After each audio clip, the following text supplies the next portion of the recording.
pays de Gardanne a une vieille histoire minière. Il s'appelait même le pays de charbon de Fuveau.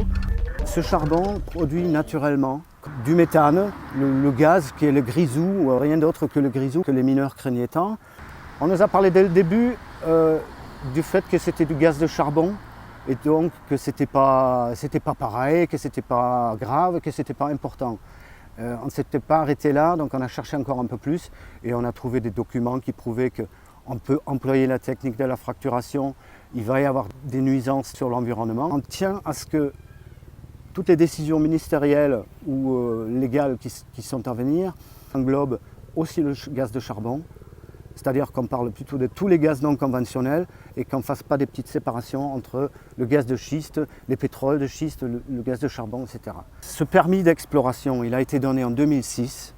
C'est passé totalement inaperçu. Donc ce qu'on a dénoncé en premier, c'était l'opacité de toute cette histoire-là.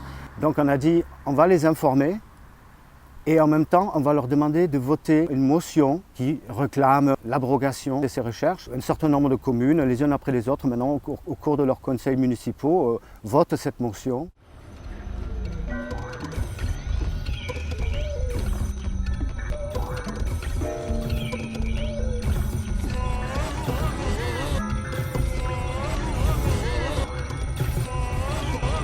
Je pense que les politiques n'ont pas bien vu ce qui se passe en face. Ce qui se passe en face, c'est que nous sommes face à des sociétés spéculatives. Ce ne sont pas des sociétés comme on pourrait penser une petite PME pour l'exploration, le développement économique du territoire.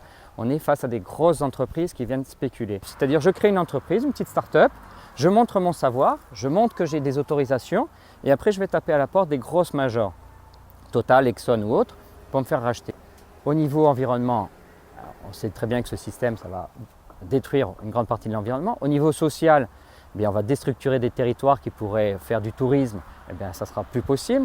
Mais au niveau économique, c'est en plus de la spéculation. Il est fortement probable, à l'issue de l'étude et du rapport qui sera fin mai, début juin, que d'un côté, d'un point de vue politique, volte-face, pas volte-face, le gouvernement décide d'annuler tous les permis donnés.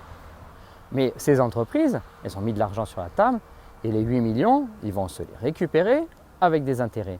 Ce sont des gens, des financiers, ils jouent au Monopoly sur notre territoire.